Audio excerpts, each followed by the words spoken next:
You will win some false friends and some true enemies. Succeed anyway.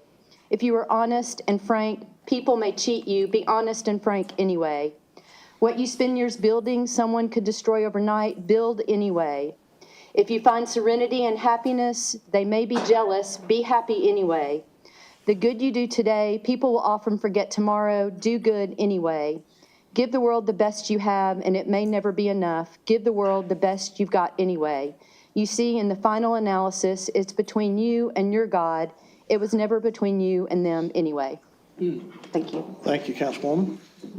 We have no special presentations this afternoon. Could I have a motion on the minutes? So moved, Chair. Second. All right, we have a motion and a second on the minutes. With no objections, they'll stand as they are recorded. Mr. IT, is there a reason that we have the screen down? Can we? You got some, okay, all right, perfect. Before we get started into our agenda, I do have one announcement to make on our meeting date on February. March the 4th will be canceled as that is election day for the council and the mayor, and one item on a referendum. So no meeting on March the 4th. All right, council, moving into this week's agenda. We do have two items on final reading under finance. Any questions or comments concerning either one of these items? If not, moving down into planning. Most of these items we went over last week in our planning and zoning with Councilman Ledford. Anything that needs to be brought to our attention for this week? Councilman Ledford. Thank you, Mr. Chairman. This is item question or for planning item A when you're there. I'm sorry, planning On item first read. When you're there, first reading, question for A. We're there. Thank you, sir. May I ask a question to the Councilwoman Coonrod? We have, I believe, 4 conditions that we're presenting this afternoon. Okay, thank you. All right. You good, Councilman? Yes, sir. I think there are 5 conditions. 5 conditions? 5. We'll read them into the record. Yes. Yes, thank you. Okay. Moving into resolutions. We do have council office, economic development, the mayor's office, and then public works and transportation, or public works and wastewater will be in a committee this afternoon. So if you have any question for public works or wastewater, we'll save those for our committee meeting. All right, that takes us through this evening's agenda. Looking at next week's proposed agenda, all the items on first read will be final read next week. We do have one item under first read for next week under the Office of City Attorney. Councilman Ledford. Mr. Chairman, may I go back to item D, please, under economic development? On this week's, Yes, sir. The item deferred from 114, 128, and 24.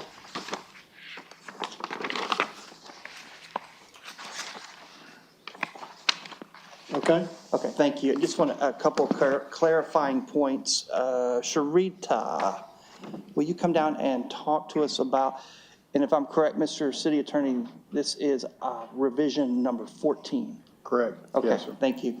And number 14 has the addition of what we call the labor amendment. Sharita, is that correct? That's correct. Good afternoon, council members. Sharita Allen, Senior Advisor, Economic and Workforce Development here at the city. The labor and what we're calling local construction hiring component we added in. Of course, we are constitutionally prohibited from requiring local labor participation or local labor preference. So what we did was we created an option for companies to opt in if they wanted to extend the term of their pilot, keeping in mind the determination for the base term is on jobs, wages, capital investment, and the industry piece. So those kind of set your primary term. In addition to that, there are special considerations that we added. The environmental piece, there's a sort of local community cooperation piece, that's partnerships with schools, future-ready institutes, those kinds of things. We added in the local labor piece there. So we consider that sort of the back end of the document or the agreement. So what happens is, on a case-by-case basis, if a company decides to opt into the local hiring component piece, that then becomes part of their monitoring and reporting, and they're required to report how they demonstrated meeting that requirement. Keeping in mind, if they don't demonstrate the agreed-on part, we can then reduce the term of their pilot. So that's how we're working on that piece. So we have a reporting mechanism assigned to that, not just kind of floating out there on its own. That's correct. So as we move forward, policies will be approved. Our agreement templates will be created based on the approved policies. And from there, when a company enters into an agreement, we also create their supporting reporting requirements as part of that agreement. So their agreement and their required reporting sort of document will be attached to their agreement that gets signed. So everybody knows on the front end, this is what we're agreeing to, and this is how you will be expected to report on that agreement. Very good. I know that we talked about the state prohibiting us, or the AG has given his opinion on what local preference looks like, and then we move into the federal level. But this covers us, not only, we're doing everything legally we can do without crossing over those lines, obviously. I'm going to make that assumption. We are, keeping in mind when it comes to issuing penalties, when we get to the back end, that's where we will figure out whether this is enforceable or not. And that's where I'm really interested. I hope that we're watching that carefully. I'm very happy to see that we were able to incorporate this. I know it's something extremely important, and it gives confidence and obviously economic opportunities for local companies. So I'm super, super happy to see that we're incorporating that into version number 14. Terrific. Thank you. Thank you, Chairman. Madam Vice Chair. Well, we had been moved into our 2-week agenda. I don't have any questions about the pilot because I've asked a lot already. I'm very pleased with where we've landed. Okay. So Okay. are we good with our 2-week agenda? Because that was, Yeah, hold on. I want to make sure no other questions about the pilot policy. Okay, I think we're good. Thank you. Thank you, council. All right, well, I cleared you. Whoop, here we go. Now okay. we're on our 2-week agenda. Yes, we had just finished ordinances under first reading on our 2-week agenda. And That's so correct. I wanted to ask a couple of questions related to a resolution 9B. And if we could get Dr. Anderson from Public Health or Community Health to join us. 9B for next week is a resolution authorizing the Office of Community Health to apply for funding from the NRC for $93,000 and change to fund a director of urban agriculture. So first, Dr. Anderson, what is the status of this grant? Because it is applying for funding, and when I initially read it, I read it as though we had been awarded the funding. So are we just in the application process? Yes, we're in the application process. Okay, all right, that was a miss for me when I was studying the agenda, so that's helpful. Because as I read it, I thought, oh dear, a 1-year grant for a new position. We want to make sure that we are very clear with any 1-year funding that it's a 1-year position, that we aren't using one-time money for a long-term spend.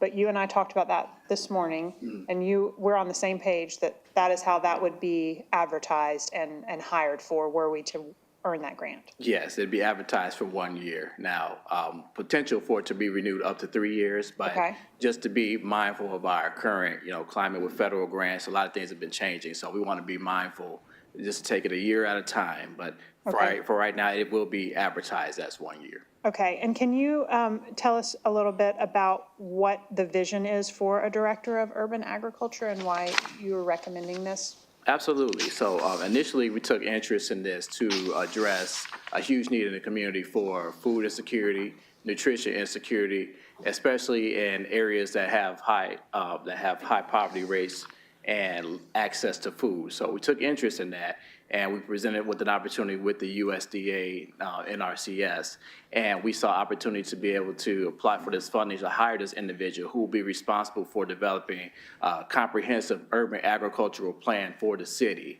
And they'll be responsible for developing partnerships and creating a comprehensive plan that will take steps to provide urban agricultural initiatives within the city. So all of this, within the course of a year, they'll be assessing the community for the needs, and then based off of that, we'll be able to create a plan on next steps that we could take as a city to make local food accessible and affordable to populations who may not have readily access to food. So all this is kind of a process, once we get that person in place, but they'll be responsible for driving towards the vision, as you all know, aligning with the One Chattanooga plan for addressing access to healthy and quality food in the city.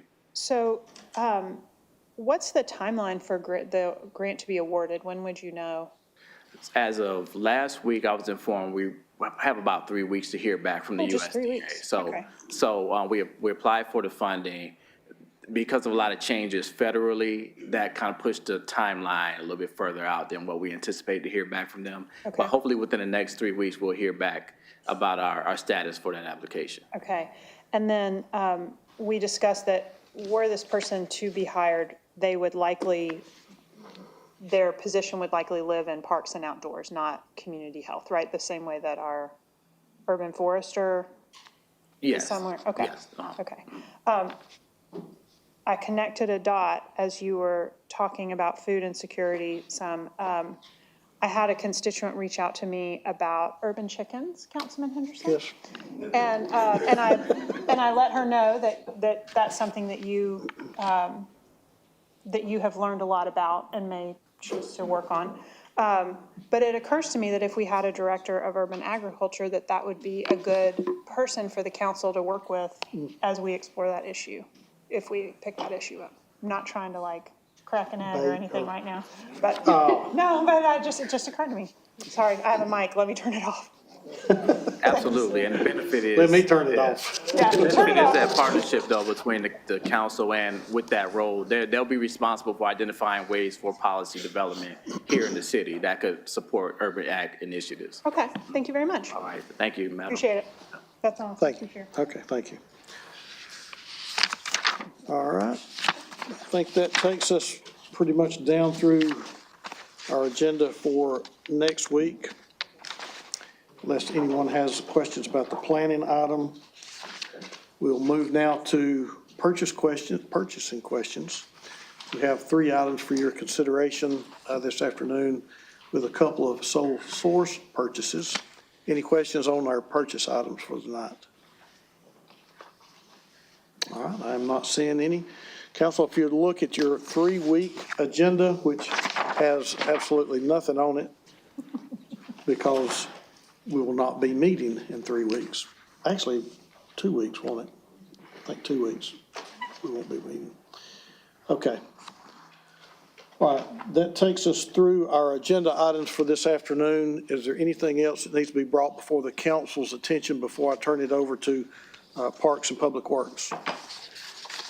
If not, I will now turn the chair over to our Parks and Public Works Committee Chair.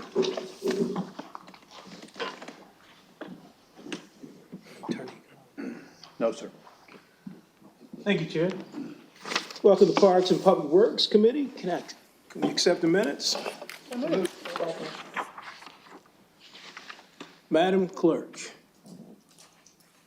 9F, please.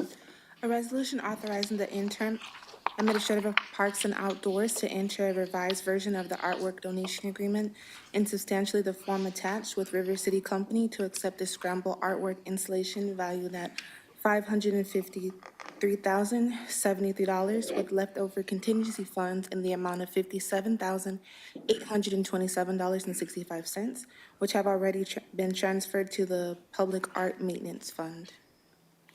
I see no hands. G, please. A resolution authorizing the administrator for the Department of Public Works to execute a joint fund agreement with the United States Army Corps of Engineers and the City of Chattanooga for the Emergency Stream Bank Stabilization Project under the United States Army Corps of Engineers Section 14 program and authorizing payment in the amount of $80,000 to satisfy the city's share of the feasible study cost as outlined in the feasibility cost sharing agreement with the United States Army Corps of Engineers for the Tennessee River stabilization adjacent to the Dew Point Sanitary Sewer Interceptor System upstream of the River Mount Tennis Center, Tennis Center at Tennessee River Mile 469. I see no hands. H, I, and J, please. A resolution authorizing the administrator for the Department of Public Works to execute change order number 1 to contract S21009-101 for CTI Engineers, Inc., landfill deficiency recommendations in repairs to linear leachate and gas collection system at the City of Chattanooga Birchwood and submit landfills for an increased amount of $60,000 for revised not to exceed amount of $545,000. I, a resolution authorizing the administrator for the Department of Public Works to execute an on-com professional services blanket contract for the landfill business plan, contract S23009-101, for a 4-year contract with the Rafflist Financial Consultants, Inc. of Charlotte, NC, estimated at $500,000 annually. J, a resolution authorizing the administrator for the Department of Public Works or his designee to accept the FY 2024 community project funding from the U.S. Department of Housing and Urban Development for the Alton Park Connector for an amount not to exceed $6.4 million, and to use a portion of the funds to enter into a subaward agreement with the Trust Public Land for an amount not to exceed $640,000.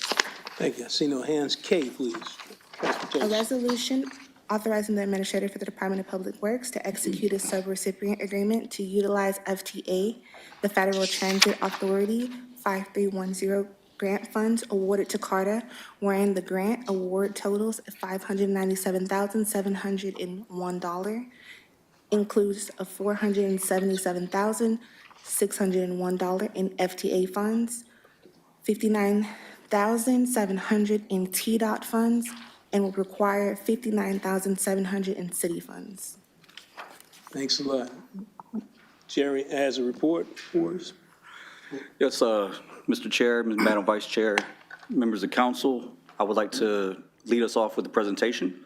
Our presentation is going to be reference to stormwater for the MS4 permitting. This is an annual presentation that everybody has requested to receive, and this will be the first one that we're doing for this year. I'd like to introduce the Director of Stormwater, Maria Price, and Mitch Underwood is going to be the presenter. Y'all come on up.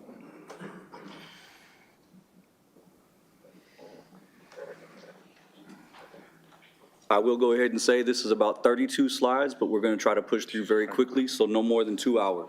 Yeah, it's not going to happen. Good afternoon, council members. As he said, my name is Mitch Underwood. I have been in water quality for over 20 years. Primarily, my job function is I go out and do a lot of the industrial inspections and municipal inspections for the city. I also work in conjunction with TDEC with inspections. I also prepare the annual report that we take to the state every December. So, all right, so this is our permit. I guess everybody knows what an MS4 permit is, right? Mm-hmm. It's basically, it boils down, it's a multiple storm sewer system permit system that regulates anything that goes into our storm system that's not stormwater. We have to have a means to regulate it.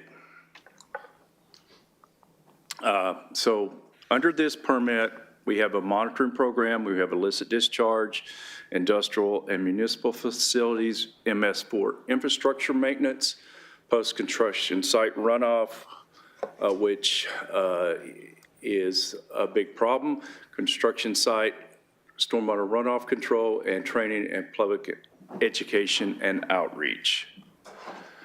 So the first slide here is basically what we do under our monitoring program. In our department, we're kind of broken down in water quality, we're broken down into two departments. One's the monitoring group, and we have one that does inspections. I used to be in this group, but now I do in the inspection. So as far as illicit discharge, this is anything that can range from restaurants dumping grease in storm drains, sanitary sewer waste. We also have spills that occur on interstate and on our streets.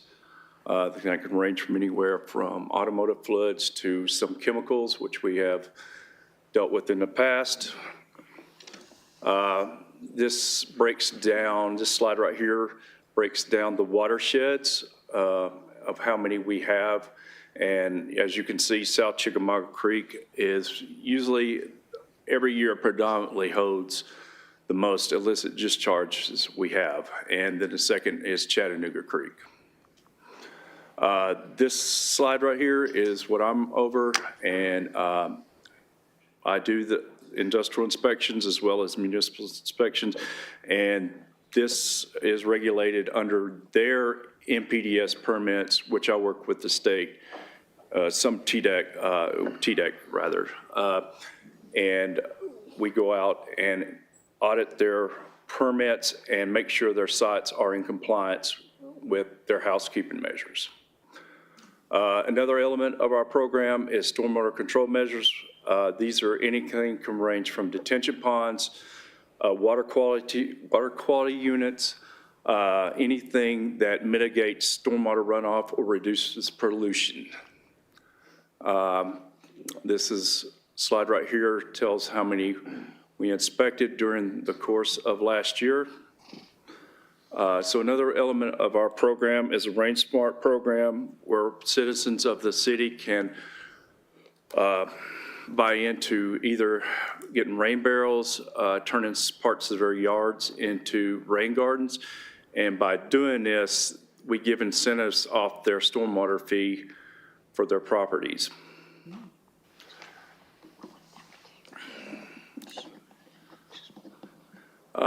Another element of our program that we've been picking up with is the single-family residential pond program. Over the course of the years, we go out and inspect retention ponds, and we have found that when properties change hands, that don't convey, hey, that there's supposed to be maintenance on these ponds, and we've had homeowner associations, they don't take care of them, so we go in and help them get the ponds in compliance and doing what they're supposed to be doing. We also have another program, we work with EPB, we give out trees. I'm not sure if, I assume we're doing it this year, I haven't heard, but usually we do this in the fall, I think, and spring. And another element of our program that it takes some time is the stormwater fee discounts, where we give credits or fee discounts on commercial and industrial sites pertaining to the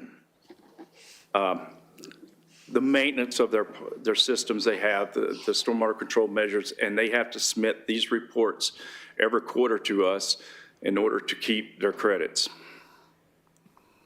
Another element is natural resources. This is where we have a group now that works with the Parks Division.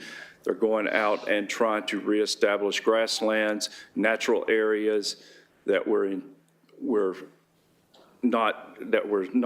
disturbed, and now we're trying to get them back to their natural habitats that they was intended.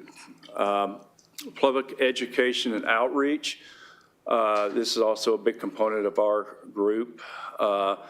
We'll do social, we've got social media, we do print promotion and newsletter outreaches, and also do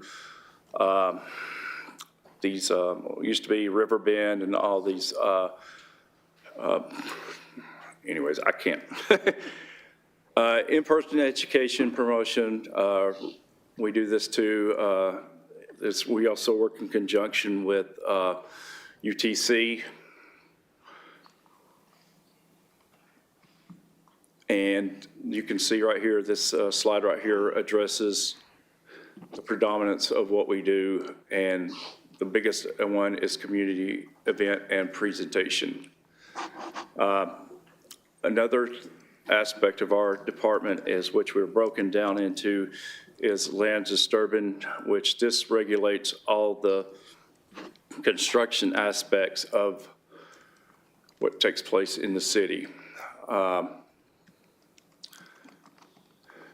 And if you look at this chart right here, you can see the inspectors that go out and cite violations and the civil penalties that are accrued for contractors.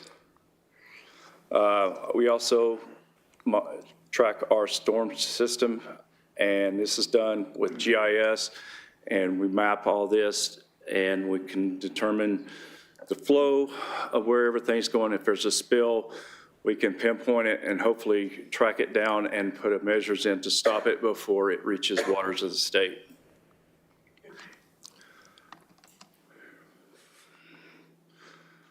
Storm system inspection and maintenance. We do this for the entire city. We have 250 hotspots citywide. And a lot of these come in through 311 responses, which you can see the numbers that come in for different various items. And the work orders that are generated from these. And I'll take any questions.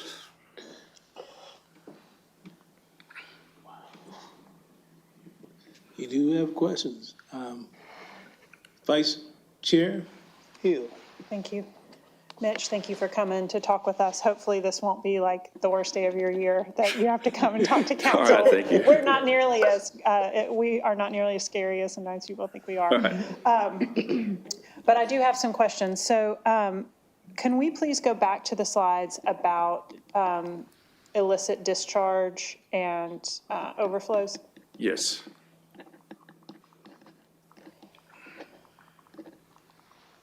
So, and can we go back one more? Or one more? There we go. Okay, so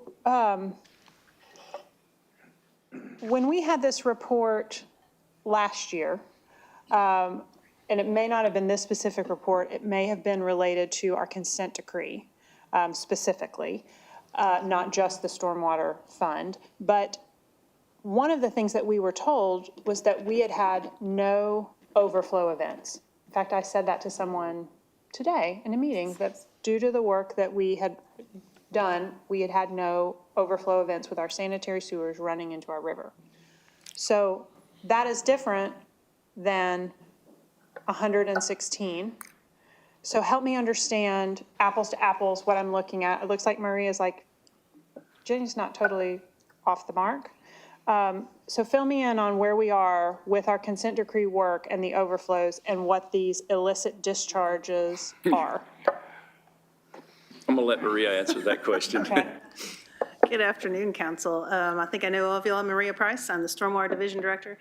You are correct in that the combined sewer work has been focusing on reducing their overflows, and I don't know up to date on all of them, but I know that we have significantly reduced our overflows. Our primary overflow was negated. I mean, it's not overflowing anymore, which is huge ever since the Hom Road system has come online.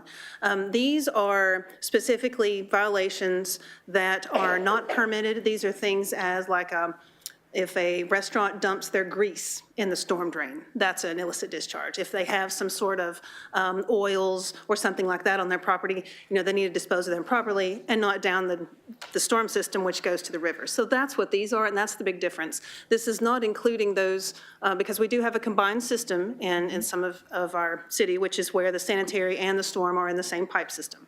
And those are the overflows that Moccasin Bend is focusing on. And these are more the actions done by citizens. Okay, so can we go to that next slide then? The other direction, sorry. There we go. Okay, so we have a big blue donut of sanitary wastewater illicit discharge by type. So are you telling me that these are not municipal illicit discharges, these are private discharges? Yeah, those are, the number you're seeing here, I'm sorry, that is actually what our department investigates as far as, like, we do smoke testing with Moccasin Bend, and we will discover, and it's also called in with, we've had issues with property owners connecting to the same sewer line, and then they've got overflows in their yards. That's what that number is where we're investigating the individual's sewer coming in their yards. That Okay. does not reflect the sanitary overflows. Okay, so the work that we are doing with our consent decree, we are still making good progress on that and keeping overflows out of our river. Correct. But we have work to do, though 116 in a city with 200,000 plus souls is, I mean, arguably a small amount, right? We don't want any poop going anywhere it shouldn't, but, okay. Next was, can we go to the land disturbance Sure. numbers? It was the chart that you had where you stopped for a minute. Okay, so you said that post-construction site is a challenge with control of water off of the location. And I'm seeing the way I read this is that you had 7,718 problem cases. Is that what that means, or is that just how many inspections you did all the entire year? This is post-construction, so this is dealing with construction sites, and this has to deal with a lot with the engineering plans that are developed for the site and the engineering controls to prevent sediment leaving Okay. the site. So that could either stem from something where they have not put the silt fences up correctly, or they have not installed Okay, the system as the plan has prescribed. This may provide a little more clarity on that as well. There's your numbers. yes, I was noticing as we went on down, yeah, the 106 violation notices and penalties. And then can we go back to the full matrix there? So then there were 58, almost $59,000 of civil penalties issued related to those, but only 21,000 collected. Talk to me about what your collection process is. So that's been a challenge. Okay. And Councilwoman Burrs had addressed that with us, and we have been working with City Hall on that as far as getting everyone to pay their stormwater fees.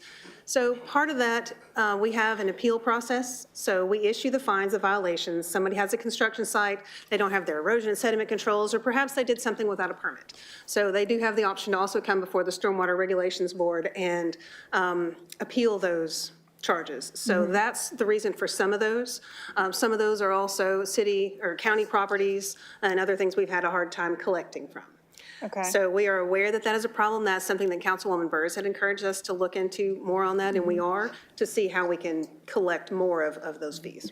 You know, in the grand scheme of looking at the fund as a whole, it's a very small number, but I think it's what it represents about how we collectively as a city are committed to keeping our waterways clean, right? And so it's like, it's more the point of it is please just behave, you Yes. know?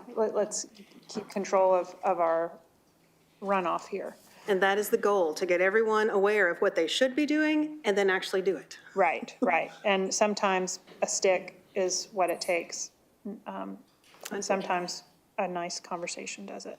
And then finally, the storm hotspots, 250 storm hotspots citywide. Can you maybe go to that slide? It looked like it was a stormwater drain maybe that gets clogged. Help me understand what that means when you say a hotspot. Sure. And help me understand what we're doing to reduce that number. Absolutely. So we have around 250 areas around the city that we know are potentially going to be problems. So before we have a rain event, staff goes around and we have team members that clean grates. Sometimes it's ditches that need to be cleaned out. That way we, as best as we can, we prepare those stormwater facilities to function like they should during the rain event. Okay, okay. And are any of those on a list for long-term mitigation of the problem? Some of them are. We've been looking at those systematically, but a lot of those are just where they're positioned, just in the residential neighborhoods. That's just where all the leaves collect. Okay. And we try to keep up with those as much as we can, and we have added equipment. We've added additional ODB units to go out and try to collect the leaves and the brush on a regular basis. So we're trying to mitigate those as we can. Okay.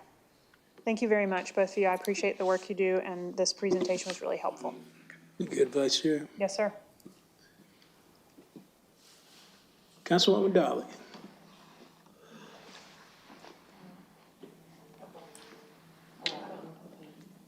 You'll need to kick me out, Chairman, and I will be happy to defer. Councilman No, Ledford. I respectfully defer. Let's do that. Yes, ma'am. Thank you, Chairman. My question was about the retention ponds, especially the unmaintained one. I've had issues in neighborhoods that deal with retention ponds when there's no HOA. And so how do we manage that? Because I know someone who's been dealing with this for quite some time, unmaintained retention ponds. When a developer comes in to develop, then there's who holds that developer responsible, especially when it changes hands and there's nobody to call as the absentee property owner. And that is a challenge, and once we realized that was a challenge, we've taken steps as far as the permitting process and the platting and things like that. So now, one property owner is not, in theory, is not supposed to have the retention pond on one property. And then if it is, that's the problem with the HOAs, is that sometimes they do disappear. And the reason that we started this single-family residential pond program is just that. We have several properties that have ponds on them throughout the city that either the HOA isn't there, or it's a property owner that it's just in over their head, because, it's a lot to ask one person to maintain a pond for an entire subdivision. That's a huge ask. So the city's like, okay, well, what can we do? So we've created this program, and the thought is we can work with the property owners, or if there is no property owner, we can go in and actually bring it up to code so that it will function like it needs to. Because if a stormwater facility isn't functioning, chances are it's adding to the problem. And so the whole purpose of having the ponds on the sites are so that it controls the runoff and doesn't negatively or adversely affect things on downstream and the adjacent properties. Okay. So we haven't had as many takers in the program. This is one where, as we find those properties, we're trying to investigate who does own it, who is responsible for it, can we find somebody, and then work with them to get it up to compliance. Okay. So if you have one in particular, I'm happy to talk with you afterwards. We'll talk, Yes, and we'll ma'am. get them into the program. And then my next question is there a current requirement for developers when they are building out like a PUD or any development for that matter, that they're required to say how that retention pond is going to be maintained? A couple different ways to answer that question. So as part of the land development permit process, they have to part of the closeout documents, they have to provide an inspection and maintenance agreement to tell us how they're going to do maintenance and the schedule that they're going to do maintenance with for their pond or whatever other structures they have. What was the other part I was going to address on that?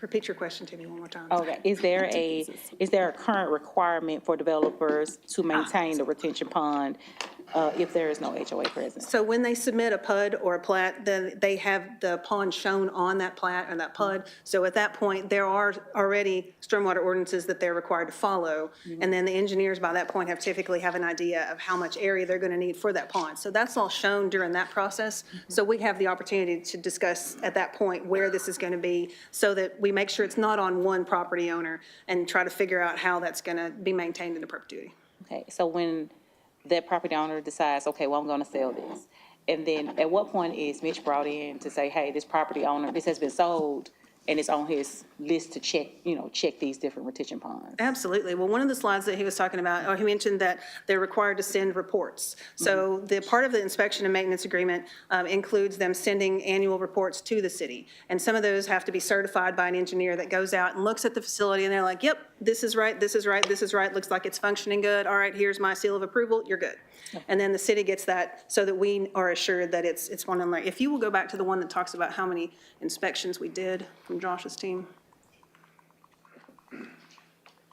And then we have a pretty good asset management system on our GIS that we showed earlier that does have a lot of, it has the bulk of our system in there, so we know what ponds are where, so that we can go and check on them and make sure they are being maintained properly. So here's the number. We looked at 820 SCMs, 60 of those were public and 760 of those are private. And so out of those, we looked at those to see if they are functioning like they're supposed to, if they're doing what they need, or if they need some maintenance, at which point we would send them the letter that's like, hey, you may want to check this and this and this on your pond, so that we can make sure they stay in compliance. Okay, last question. If the property owner, the private property owner does not clean it, I know that we come in and we can maintain it. At that point, do we bill them? Is there a lien placed on the property, or how does that work? So at this point, we would send them a letter that says, hey, you need to do this. And we haven't gotten to the point of actually having to place liens on there. That's part of our making sure that they're doing what they're supposed to be doing. We're still trying to work through that process to see what options we have on our end to get them to come into compliance.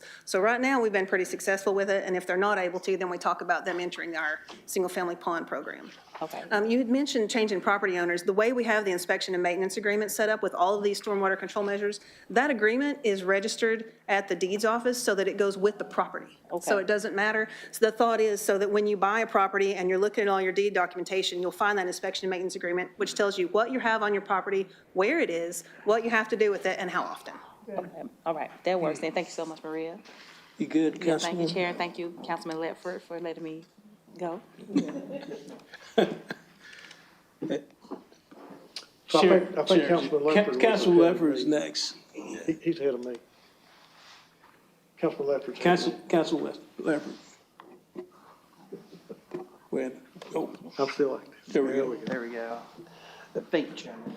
Maria, Mitch, thanks for coming down. I actually always look forward to the MS4 permit review because we get to, I know, it's dirty work, but we got to do it.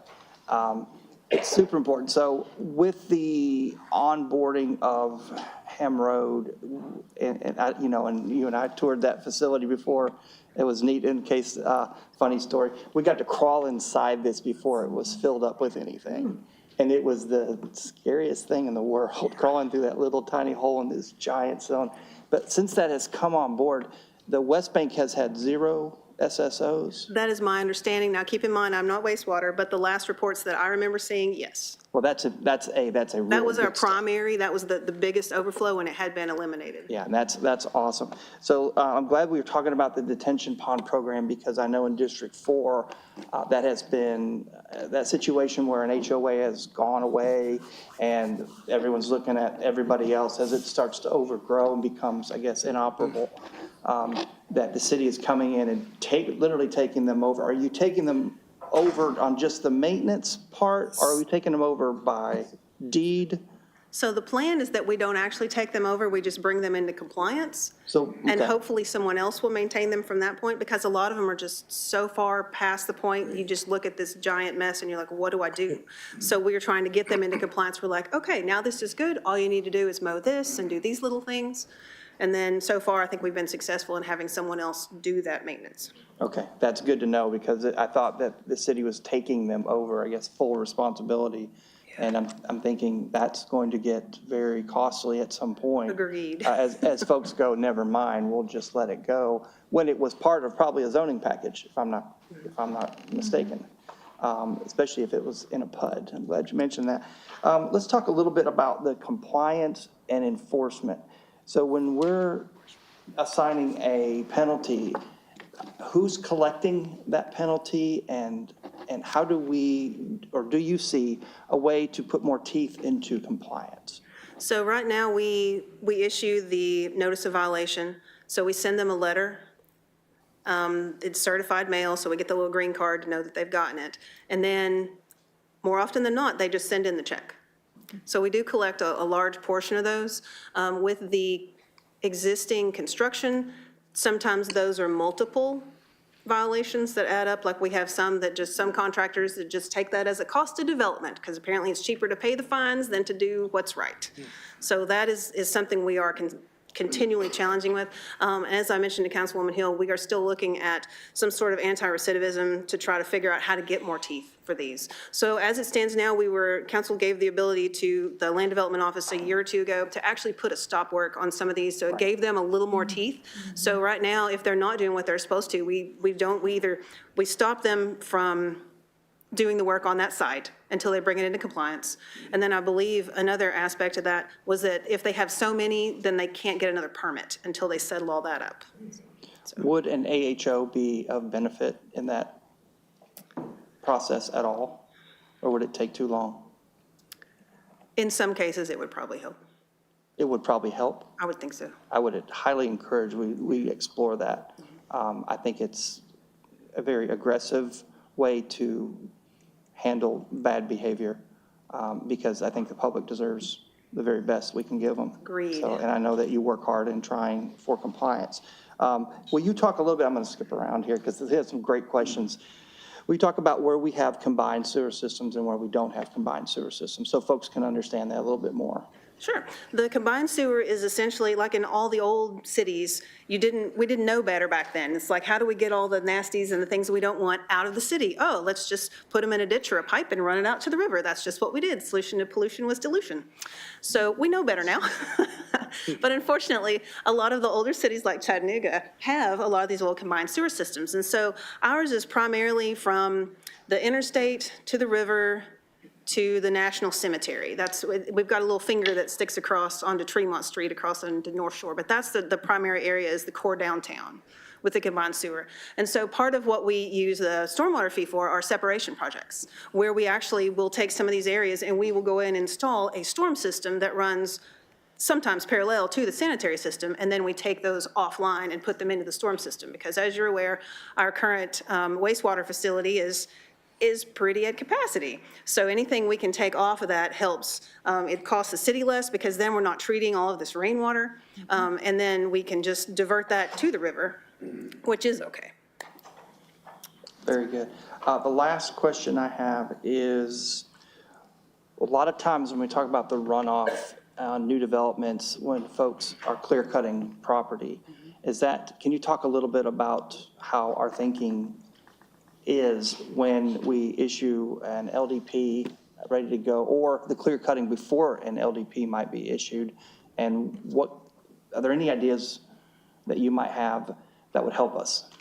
So the state has a requirement, if your site is more than an acre, you have to get a permit through the state of Tennessee. And they require phased for their erosion and sediment control. They require phasing for their stormwater pollution prevention plan. And the thought is, if you go, you can't work a whole acre site at one time. There's not enough manpower and equipment to feasibly do that. So we encourage you to do it in sections. And that is something that a lot of the stormwater inspectors, when they meet with the contractors before the projects get started, that's something that they tend to discuss. They're like, okay, what's your plan for this? What's your plan for this? To try to mitigate some of that. What about folks who just purchase land and go and clear cut? How are we addressing that? You know that happens. So they get visitors from those same inspectors because they didn't have a permit to do what they did. And a lot of times it just ends up being a fine. Maybe an AHO. Yeah. I'm just saying. Okay. Chairman, That's on my list. Maria, thank you for the good, years Cliff? of explanations, and working with you has been, you've taught me so much, and I appreciate it. And thank you for all that you and your department do. Chairman, that's all I have now. Okay, Thank you. sir. Chairman Henderson. Thank you, Mr. Chairman. So I think, and hopefully we'll be getting an update fairly soon on the stadium, but I'd like that report to also include the work that we're doing separating the stormwater out of the combined system that project is allowing us to do. I think the number of gallons that it is saving us is pretty impressive. So hopefully we can have that. Going back to the anti-recidivism, I know at one time, and this was probably a year or more ago, we had a list of violators of I guess, developers that seem to be repeat. And as you said, many of them send in a check and they see it as the cost of doing business, but there's nothing that will light up our phones quicker than muddy water running down the street. And what measures are we taking? We we tried to address it a little bit, I think, at that time, a couple of years ago. Several of the developers had multiple violations, and it seemed to be that it was just the cost of doing business. What steps have we taken to try to reduce that? So not allowing them to get an additional permit is definitely the biggest one that we have, or we won't give them a CO until they get everything straightened out. That's really and you're right, until we hit their pocketbooks significantly, they're not going to behave properly. Well, holding up their CO would, I guess, make them pay their fine, but what's preventing them from continuing just to pay a fine? Great question. I don't know that I have a really good answer for that. We definitely need more teeth in our fining process, and that is something that we do definitely need to look into a little more. Mr. Chairman, that may be something that we might want to circle back on after the election. Oh, here comes Jeremy.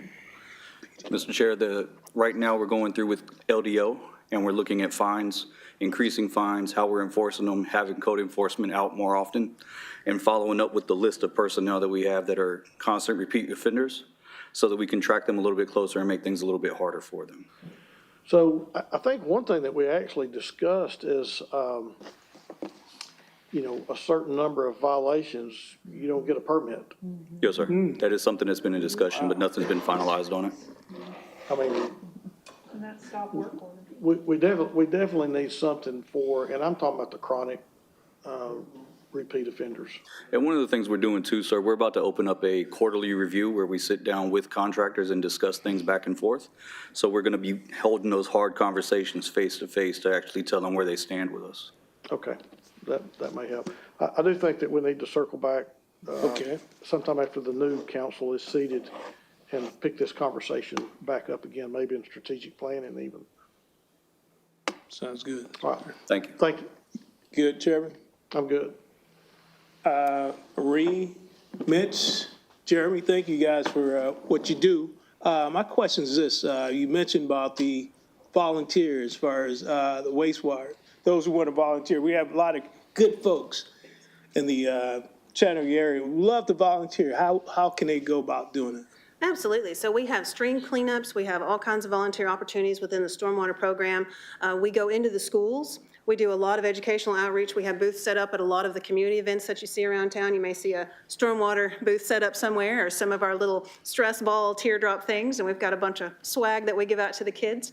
And we, encourage them and just make them aware that when you put something down the drain or in the ditch, it could end up in the river. And so it's a great opportunity to address litter. And recycling and a few of those other little ancillary things that come with it. We have, I believe on our webpage, we have our contact information on there, and we do talk about some of our outreach programs. So if you have someone specifically you'd like to get us in touch with the volunteer, I'm happy to take that information and we'll get them plugged in, because we constantly have projects going. I shall. Thank you guys for the presentation. And as always, to Parks and Public Works, continue the good work.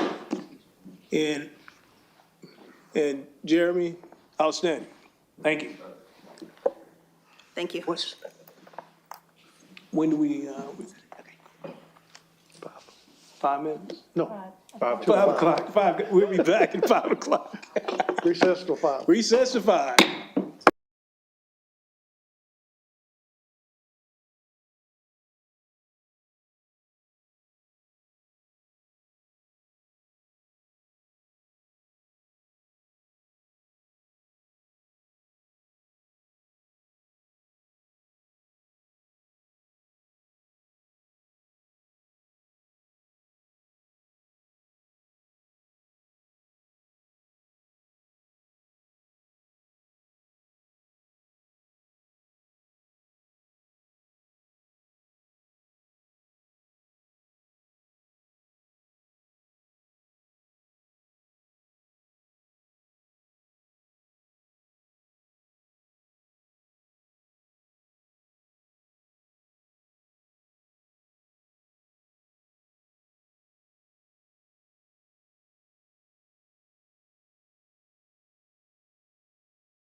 Afternoon, ladies and gentlemen. We will now reconvene our February the 18th City Council meeting. Moving into ordinances, final reading. Madam Clerk, 7A, please. An ordinance to amend the operations budget, ordinance number 14118, known as the fiscal year 2024-2025 operations budget, to amend sections 5 and 5A so as to appropriate $29,907,500 from general fund reserves, of which $11,907,500 to various capital projects, increase contingency appropriations of $18 million for one-time payment to the Fire and Police Pension Fund, to provide for reallocation of appropriations to the Department of Innovation, Delivery, and Performance following administrative decisions which have resulted in the dissolution of that department, to reallocate appropriations between certain departments, and to amend Section 7D due to administrative changes during the fiscal year 2024-2025, to reallocate available appropriations for certain new and/or changed positions. Councilman Smith, followed by Councilman Ledford. Move approval, Mr. Chair. Happily second, sir. All right, we have a motion on the floor to approve with a proper second. Are there any questions or comments? Madam Clerk, roll call, please. Councilman Smith? Yes. Councilman Ledford? Yes. Councilman Hester? Yes. Councilwoman Burrs? Yes. Councilwoman Dotley? Councilwoman Knoll? Councilwoman Coonrod? Vice Chair Hill? Yes. Chair Henderson? Yes. 9 yeses. Motion carries. Moving now to 7B. An ordinance to amend the capital budget ordinance number 14119, known as the fiscal year 2024-2025 capital budget, appropriating, authorizing, and allocating funds to the capital improvements budget for the fiscal year 2024-2025 to increase the capital budget by $11,907,500 from general fund reserves. Councilman Smith, followed by Councilman Ledford. Move approval. We have a motion on the floor to approve with a proper second. Questions or comments? Roll call, please. Councilwoman Coonrod? Councilwoman Knoll? Councilwoman Dotley? Councilwoman Burrs? Yes. Councilman Hester? Yes. Councilman Ledford? Councilman Smith? Yes. Vice Chair Hill? Yes. Chair Henderson? Yes. 9 yeses. Motion does carry. Thank you, council. Madam Clerk, under planning, these items are second read with no objection from the council. We will take 7C through G, please. Item C, an ordinance to amend Chattanooga City Code Part 2, Chapter 38 zoning ordinance so as to rezone property located at 4306 North Access Road from RN16 Residential Neighborhood Zone to IL Light Industrial Zone, subject to certain conditions. Item D, an ordinance to amend Chattanooga City Code Part 2, Chapter 38 zoning ordinance so as to rezone property located at 6515 Hunt Drive from RN16 Residential Neighborhood Zone to RN3 Residential Neighborhood Zone, subject to certain conditions. Item E, an ordinance to amend Chattanooga City Code Part 2, Chapter 38 zoning ordinance so as to rezone property located at 2619, 2621, and an unaddressed property in the 2600 block of Long Street from RN3 Residential Neighborhood Zone to TRN3 Traditional Residential Neighborhood Zone. Item F, an ordinance to amend Chattanooga City Code Part 2, Chapter 38 zoning ordinance so as to rezone property located at 2403 Glass Street from RN2 Residential Neighborhood Zone to CTMU Traditional Misuse Zone, subject to certain conditions.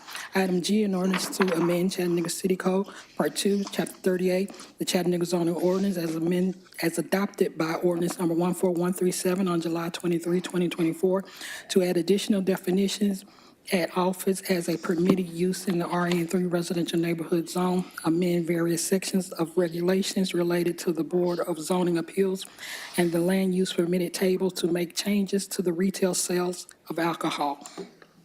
What's the pleasure of the council? Move to approve. We have a motion on the floor to approve item 7C through G with a proper second. Are there questions or comments? All in favor, aye. Aye. Any opposed, no. So moved. Moving to ordinances on the first read, Madam Clerk, 8A, please. An An ordinance to amend Chattanooga City Code, Part 2, Chapter 38 zoning ordinance so as to rezone property located at 2659 Glass Street from RN15 residential neighborhood zone to CTMU traditional mixed-use commercial zone. And just for the record, that was the alternate version. Yes. Correct? Case number 2024-0192, is the applicant present? Thank you. Is there any opposition present? Councilwoman Coonrod, I see an applicant with no opposition present. Move to approve. Mr. Chair, Have to I'll approve. second We- the motion and ask for a reading of the conditions. Right, but we gotta amend it for the conditions, right? Okay. So I have a motion on the floor to approve with a proper second. Now, Councilwoman Coonrod, you want to amend some Amend it conditions? for the conditions, if the city attorney will read the conditions. Sure. There are 5 conditions to this rezoning. Number 1 is hours of operation shall be written within the timeframes as follows: 6 a.m. to 10 p.m. weekdays and 6 a.m. to midnight on weekends. No alcohol sales, including retail packaged liquor stores, are allowed. No outdoor kennel or vehicular repair uses are allowed. No outdoor amplification of sound after 8 p.m., and no retail sales of age-restricted products such as alcohol and tobacco. Those are the conditions. Is the applicant aware of the conditions? Okay. Second the amendment. All right, we have a motion on the floor to amend to the following conditions with a proper second. Questions or comments on the amendment? All in favor, aye. Aye. Any opposed, no. Amendment does pass. Councilwoman Coonrod? Move to approve with the necessary conditions. Okay. Move to approve with, as amended, with a proper second. Questions or comments? All in favor, aye. Aye. Any opposed, no. No. Okay, the chair rules that this motion does pass.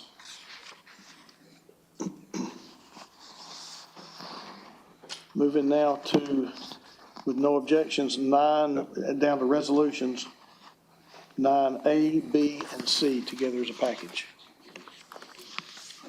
Item A, a resolution confirming the appointment of Sam Elliott with the law firm of Gearheiser, Peters, Elliott, and Cannon as a second administrative hearing officer for a 1-year term beginning on February 19, 2025, and ending on February 18, 2026, pursuant to City Code Section 21-236.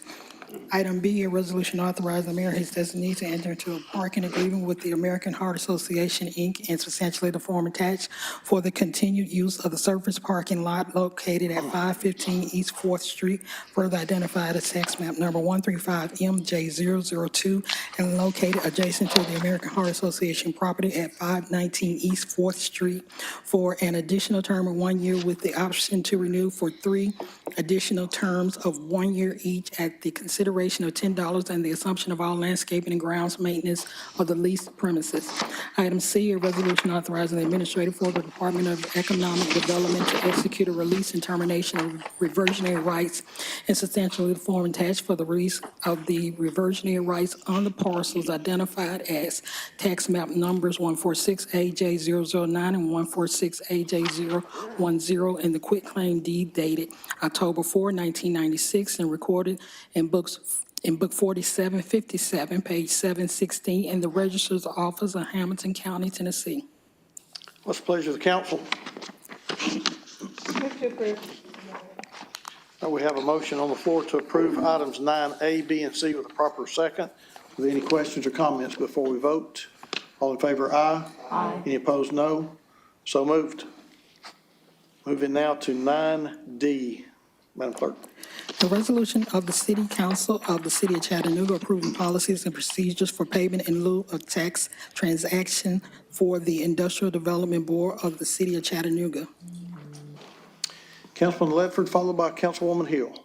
Thank you, Mr. Chairman. Let me reiterate my comments about collaboration and working together as a community through the legislative process.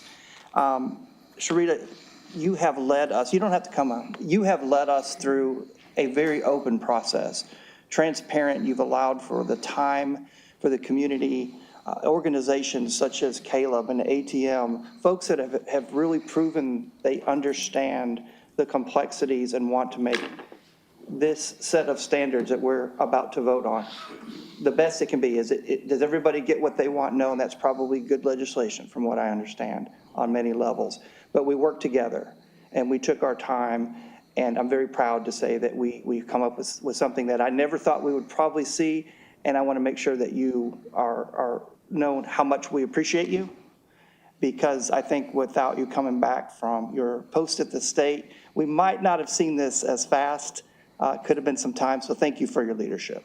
And thank you to Caleb, thank you to ATM. Helen, you have been an absolute rock of good information, and sometimes the poke that we need. And I think that's a good thing. And I'm just very proud that we're able to adopt standards in this way that will not only ask the but-for question, but also set a fair and balanced approach to how we approve or what we expect from our standards, from our pilots. But also, I don't want us to lose sight of the opportunities that are out there, because one size does not fit all for everything. And we need to make sure we retain that flexibility in the coming years. And this will be the last time I get to vote on a pilot situation. I want to reiterate that that I know of. And I want to just make sure that we understand that this is really good work, and this is the way we should be working together, local government, hand in hand with the community. And with that, I would like to make a motion to approve, Mr. Chairman. All right, Councilwoman Hill. I will second that motion, and I appreciate the comments you made, Councilman Ledford, about this process.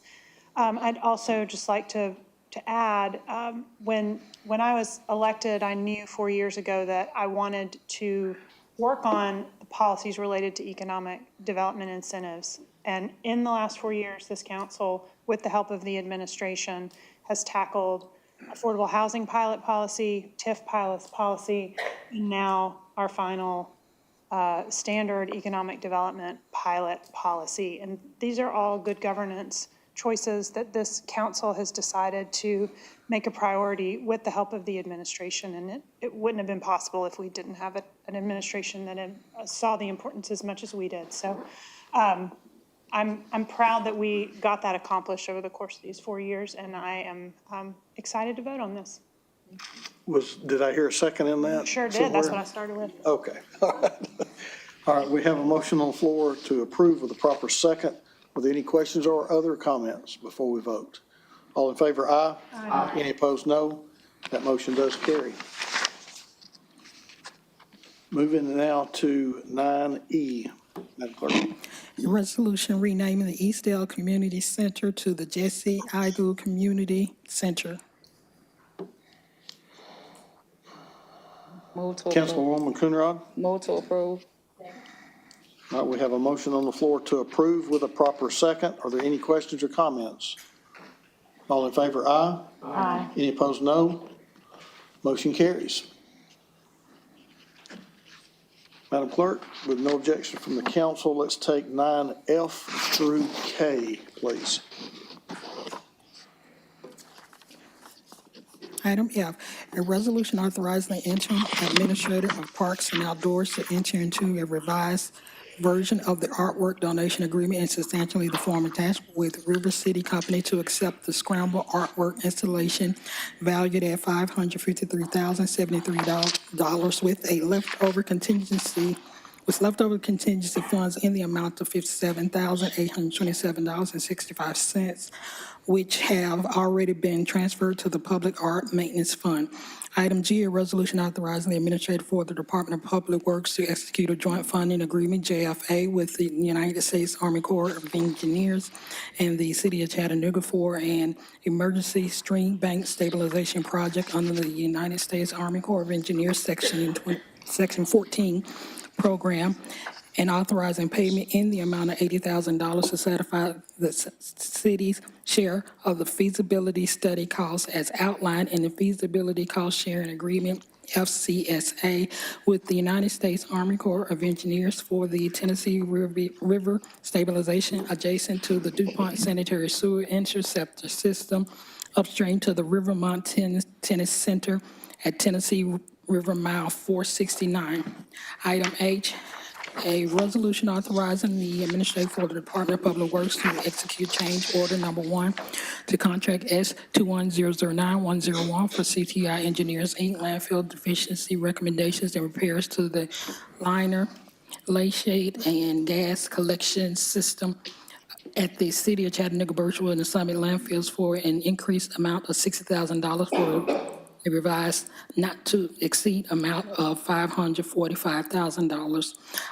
Item I, a resolution authorizing the administrator for the Department of Public Works to execute the on-call professional services blanket contract for the landfill business plan contract S23009-101 for a 4-year contract with Raptorless Financial Consultants, Inc. of Charlotte, North Carolina, estimated at $500,000 annually. Item J, a resolution authorizing the administrator for the Department of Public Works or his designee to accept FY 2024 community project funding from the U.S. Department of Housing and Urban Development, HUD, for the Alton Park Connector for an amount not to exceed $6.4 million, and to use a portion of the funds to enter into a subaward agreement with the Trust for Public Land for an amount not to exceed $640,000. Item K, a resolution authorizing the administrator for the Department of Public Works to execute a sub-recipient agreement to utilize FTA Federal Transit Authority 5310 grant funds awarded to Carter, wherein the grant award totals $597,701, includes $477,601 in FTA funds, $59,700 in TDOT funds, and would require $59,700 in city funds. What's the pleasure of the council? All right, we have a motion on the floor to approve items 9F through K with a proper second. Are there any questions or comments? All in favor, aye. Aye. Any opposed, no. Motion carries. Moving now to 9L, Madam Clerk. A resolution approving a new special exceptions permit for a new liquor store located at 7354 East Brainerd Road. Councilwoman Jenny Burrs. I would like to ask Karen Rennick if you could come to the mic and speak to this quickly. Yes, as you know, liquor stores have distance requirements from certain uses, and this one is within a close proximity to a daycare. The applicant did provide survey information. We do think we want revised survey information and to double check how that distance was measured. So we're requesting a deferral of 1 week so we can get that information and review it. I would like on the record, the applicant is present? Yes. Is that correct?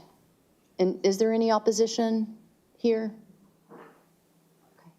Okay. I know that the applicant has done his due diligence and talked to the community about the development, and they've worked closely with the daycare center as well. So I think they'll be good neighbors once we've shown that they've met the requirements. And Councilwoman Burrs shared the information, so I'll touch base after this meeting just so we move forward quickly for the next meeting. One reason I think that the deferral is necessary in this case is that we do not know if the survey information provided was correct here. There is a different distance that has to be measured from the property line if it's a leased premises, and that's the concern. So that's why they're wanting to make sure that it's done correctly. All right. Would you like to make a motion to defer? I would like to make a motion to defer. Yes, I would. For 1 week. To 2/25. Yes, thank you. Okay. We have a motion on the floor to defer until February the 25th with a proper second. With any questions or comments? All in favor, aye. Aye. Any opposed, no. That motion to defer does carry. Thank you. Moving now to purchases. Mr. Cowan. Good evening, council. Good afternoon. We have 3 purchases recommended for approval this evening. The first is for wastewater. This is a one-time purchase for thickener gearbox parts. The sole source purchase from Walker Process Equipment is in the amount of $58,673. Number 2 is for Public Works. Public Works has requested an increase of $1,460,000 with CWS Chattanooga transfer due to additional construction material being transported. The new annual amount will be $2,920,000. Number 3 is for Technology Services. Technology Services has requested an increase of $260,000 and a 4-month extension. The new annual estimated spend will be $1,160,000. This extension will align with the state of Tennessee contract. All right. What's the pleasure of the council? All right, we have a motion on the floor to approve with a proper second. Questions or comments? All in favor, aye. Aye. Any opposed, no. Motion carries. I have 2 sole source purchases that I need to report tonight. The first one is for early learning. This is a sole source purchase, is for an on-site social emotional learning training in the amount of $43,265,000 for the early learning staff. The second one is for Head Start. This sole source purchase is for consulting assistance with expansion grant writing in the amount of $21,825. All right. Thank you, ma'am. Thank you. That takes us now to committee reports. Councilwoman Coonrod. Councilwoman Knoll. Mr. Chair, there will be a education committee report on February the 25th. Thank you very much. Madam Clerk, would you make a note of that? All right, thank you. Councilwoman Dotley. Councilman Smith. Thank you, Mr. Chair. I'd just like to thank the council and the administration and all the hard work that they did to get this ordinance to amend the operations budget passed. Thank you, everybody, for your support. All right. Councilman Ledford. No report. Councilman Hester. We had a very informative presentation by the wastewater area today. Thank you. All right. Councilwoman Jenny Burrs. No report. Councilwoman Hill. No report. All right. That takes us to other business, which, Mr. Attorney, I guess we have no need of other business since we have deferred this item. Yes, sir. I would not ask you to certify something if we do not have the information. So That we'll would be a defer good 1 idea. week. Thank you. Yes, sir. That now brings us to the point in our agenda that we recognize persons wishing to address the council. Do we have anybody that would like to address the council this afternoon? I'm going to ask the attorney if he would to read the rules to address the council at this time.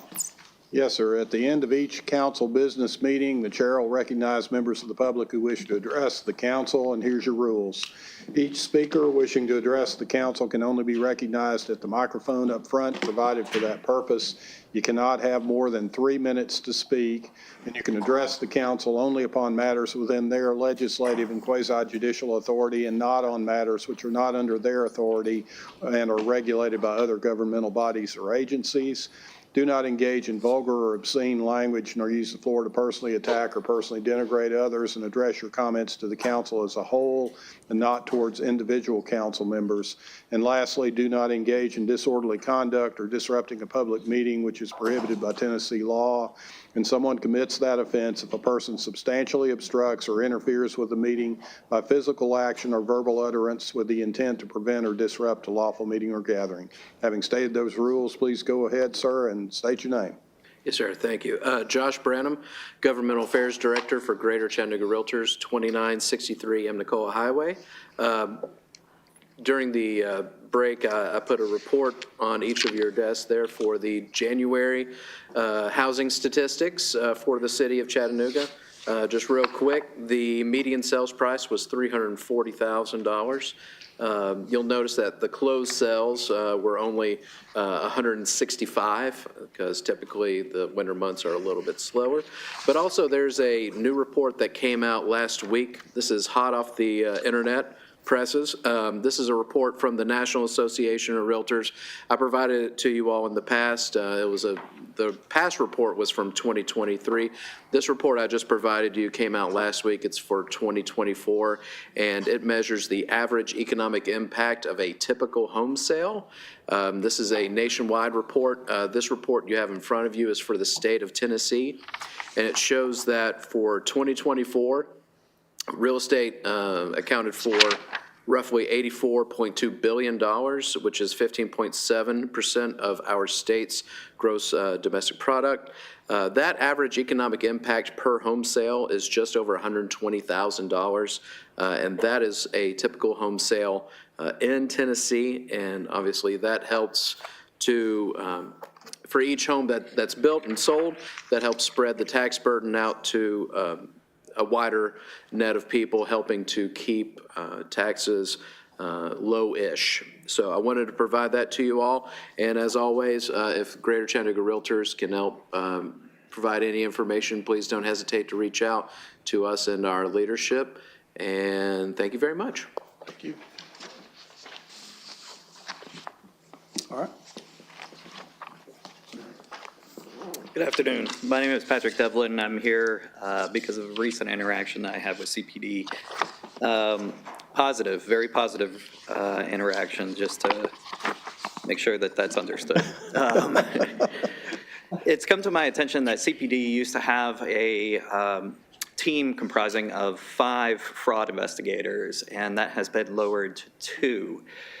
Unfortunately, of course, we all know that CPD is still recovering from the black eye of an instance of fraud that was very widely publicized.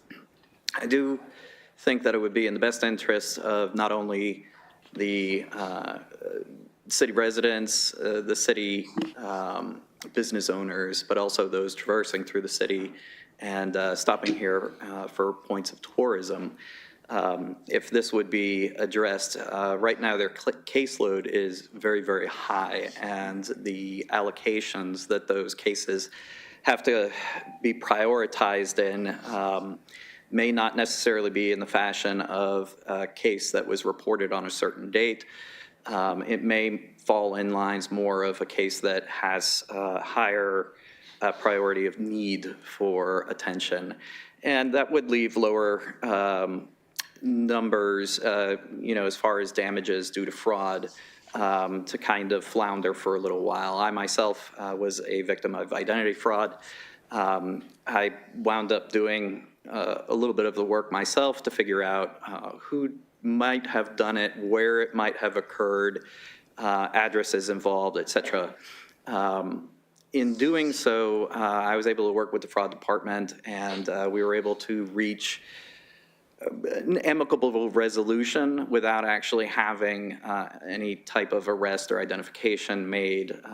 But I don't think that majority of people that are affected in this area have the ability to do that or have the knowledge of how to do that and work with the authorities in order to find a resolution to restore their credit, to restore their good name. I just thought that that would be a good thing to bring to the City Council's attention on behalf of Chattanooga Police Department, of which they have had many outstanding officers that I've seen here today.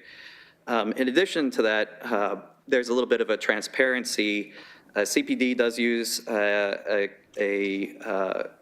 pacing, which is vehicle speed detection, and there is no policy, procedure, or guideline that is interdepartmental for that. And I think that would be a good thing to have, as we already employ LiDAR and radar at this time, and pacing is an antiquated and unreliable system of speed detection. That's all. Thank you.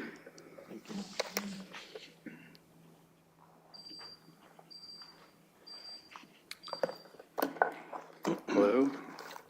Joshua David Capellas here. I'm an advocate for the unsheltered citizens in this community, primarily veterans. The idea of my speech is to don't California Chattanooga.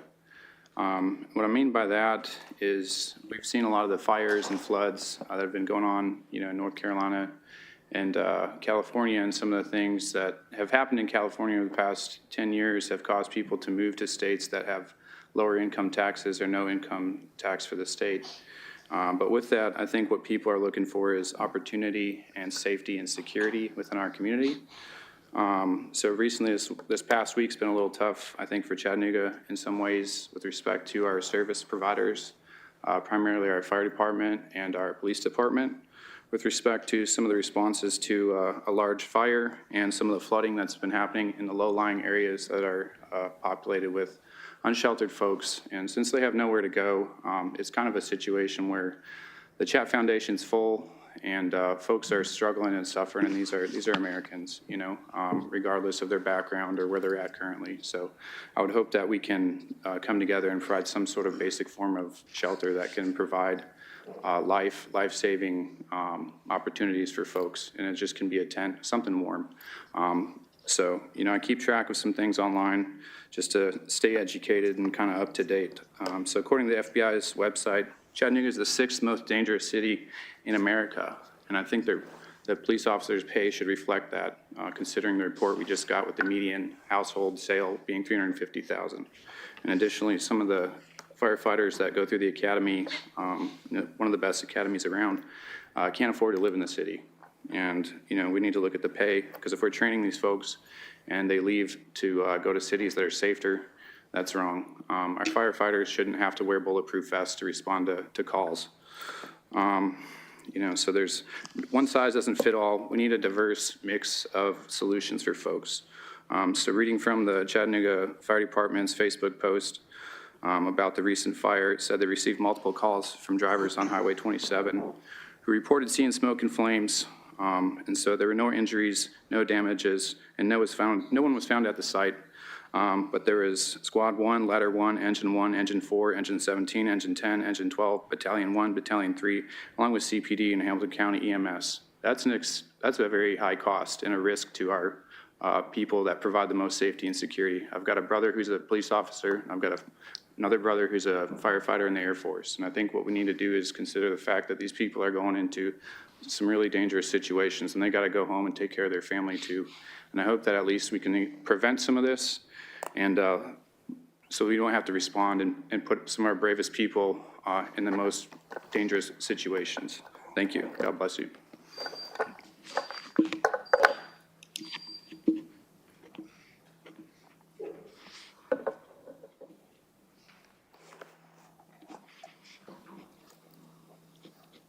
Go ahead, sir. And thank you, sir. Money Bell, the homeless journalist, the gray-haired fox, the man with the $1 trillion voice. The 5th and 14th Amendment is what we're going to talk about. The 5th and the 14th Amendment. I've spent my last 30 years running back and forth into my hometown, a place where I can't even announce that I'm from when I'm away from here, because the judiciary, the legislative, and the executive branches of government knows nothing about the United States Constitution for everyone. I hope you all viewed the Super Bowl on my birthday. I've made several calls to all of you, including the county, and made the statement that the great actor from Chattanooga, Sam Jackson, would play the role of his classmate, Reuben Taylor, in a movie. That was the halftime show. I don't need your local media. I am the voice. The 5th and the 14th Amendment to the Constitution for everyone. What does it state? It's about due process and equal protection of the laws, which I haven't received. Due process and the equal protection of the laws. No one in the entire 11th Judicial District Court understands what that is. I asked the fire department to send their captain down here, that's the face of my immediate removal of office ouster. It's not your ordinance of 168? No, it's docket number 18C695, docket number 19C1049, and docket number 19C, 1113, respectfully. Due process and the equal protection of laws. Due process is under the 5th.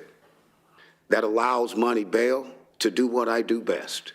The 14th Amendment is equal protection. You've got to look this up. You've denied money bail along with District 6 of every constitutional rule of law. And you've used your police officers with these weapons to try and what, diminish money bail's education?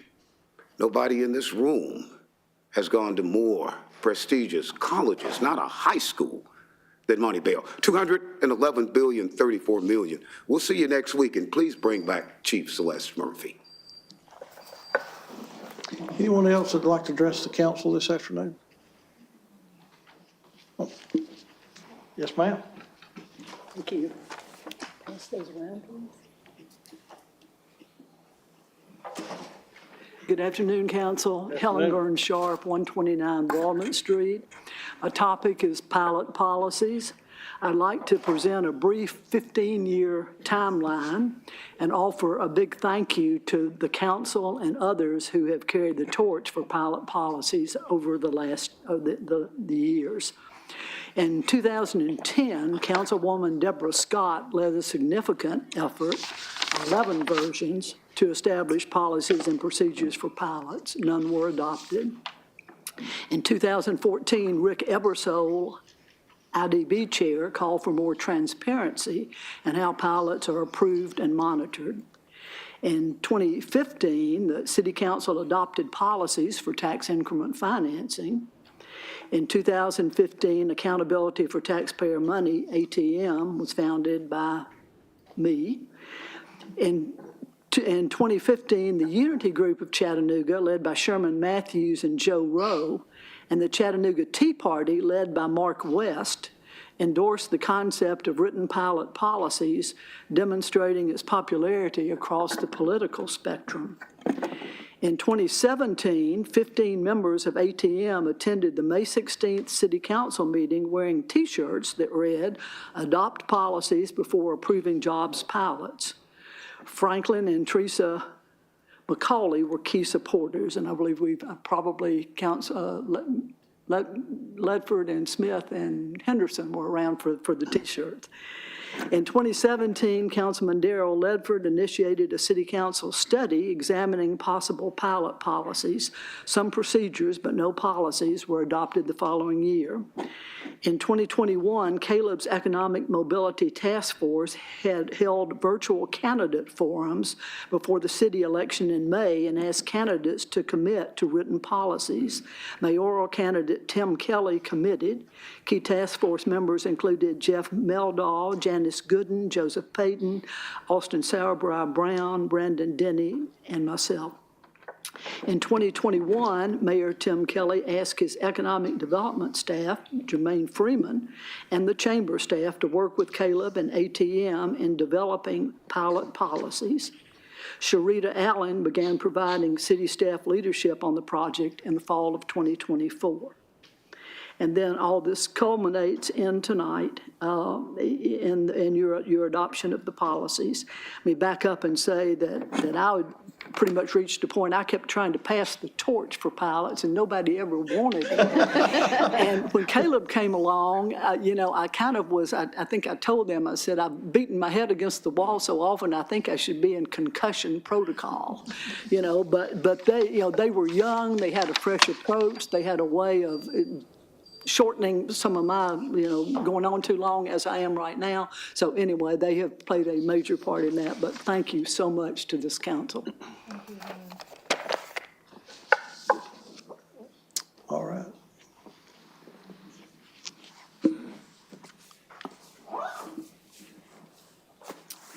Good evening, Council. Joseph Payton with Caleb's Economic Mobility Task Force.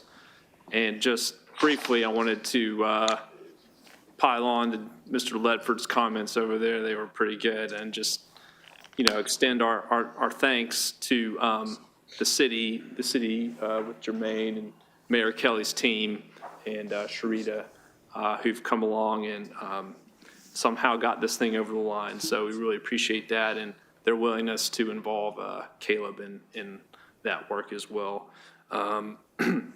Also, briefly wanted to just say thank you to Ms. Sharp, who I think has kind of set the standard for what I've understood is public stewardship. And so I wanted to say thank you to her, because I don't know, without her, I don't think we would probably be here at all. So really appreciate that for the people of Chattanooga. And then finally wanted to just briefly thank you, the council, who, I think have done so many great things for your thoughtful way of conducting this process. And I think you've really done with the work that's helped strengthen the policy through that. And I think your example of working together and your curiosity to really understand the issues so that you make informed decisions, I don't think that could be more important to the city at this time in the world at large. So thank you for all those things. And I guess I'll just lastly note that when the Economic Mobility Task Force set out, we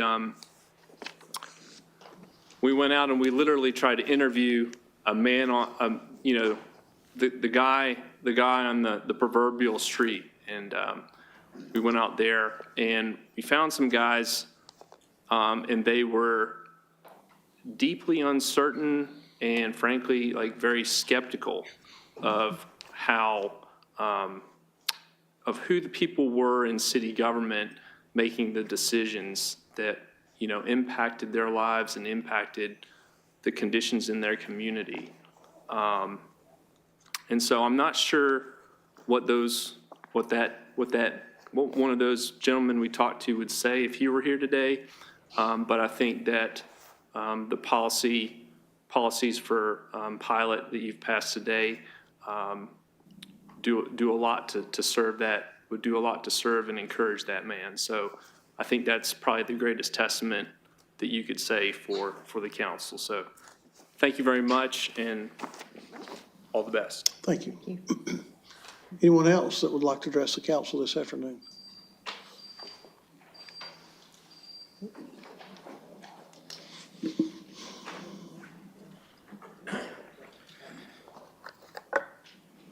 Thank you for this opportunity. I would like to start this off by saying, when you go and buy an inhaler. Give us your name, please, sir. My name is Cole Harper. Okay, thank you. If you went to go buy an inhaler for your son or daughter, and it costs $20.01, but you only have a $20 bill, all of a sudden that 1 penny becomes more valuable than that $20. I say that because we don't have enough opportunities for the people of this community.